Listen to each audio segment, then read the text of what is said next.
მოგესალმებით მეგობრებო, თქვენ უყურებთ ტოლფსის ვიდეოს, გამოიწერეთ არხი და დაალაიქეთ ვიდეო. 5 წლის წინ მე გადავედი ახალ სახლში საცხოვრებლად. ყველაფერი დაიწყო 2005 წლის ოქტომბერში. გვიან ღამით მომესმა უცნაური ფიხის ხმა, მაგრამ ყურადღება არ მივაქციე, რადგან ჩემი ბიჭ გიორგის ქვედა სართულზე ეძინა, ხოლო მე და ჩემ გოგონას მეორე სართულზე. ერთ ღამეს გამეღვიძე და დავინახე გიორგის, ჩემი საძინებლის იატაკზე იწვა და ეძინა.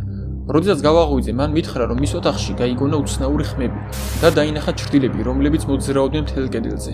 მას შემდეგ, რაც ერთ-ერთი კედელზე ტელევიზორის კაბელი გამოსცურა, მას შეეშინა და მაშინვე ჩემი ოთახისკენ გამოიქცა. მე იმ დროს ვიფიქრე, რომ გიორგის ძირბუნაში რაღაც მოეჩვენა და ისეთი არაფერი ყოფილა. 1 წლის შემდეგ მე გავიცანი ზურა, რომელიც ცოტა ხნით ჩვენთან გადმოვიდა საცხოვრებლად. ზურას უჭირდა ხმაურში დაძინება. მას ესმოდა ხმები, თითქოს კიბეზე და ოთახში ვიღაცა ხტუნაობდა. ის ყოველთვის მიდიოდა შესამოწმებლად, თუ რაიმე ხმას გაიგონებდა, მაგრამ არასდროს არავინ დაუნახავს. ის ყოველთვის გვეკითხებოდა, ეს ხმა თქვენს გაიგონეთ? მაგრამ მე უკვე მიჩვეული ვიყავი ამ ხმას. 4 თვის შემდეგ ზურა იჯდა კომპიუტერთან, გიორგის ოთახთან ახლოს.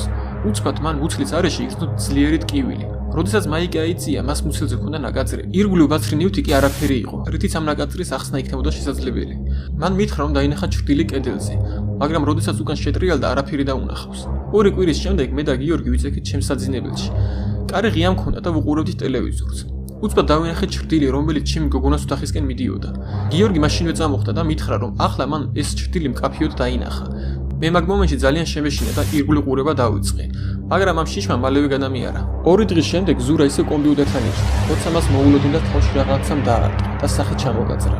როდესაც საავადმყოფოში გადავიყვანეთ, მას ჰქონდა ძლიერი სტრესი და ვერ ხსნიდა თუ რა დაემართა.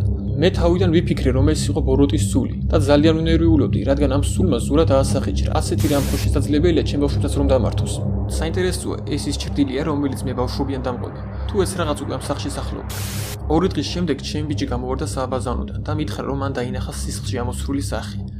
რამოდენიმე დღის შემდეგ გიორგიმ თავი მოიკლა. ამ მომენტში რა გრძნობა იყო, ენით ვერ გადმოეცა. მან დატოვა წერილი და ფოტოსურათი. წერილში ეწერა, რომ მან დაინახა ეს ჩრდილი სარგეში და გადაუღო სურათი.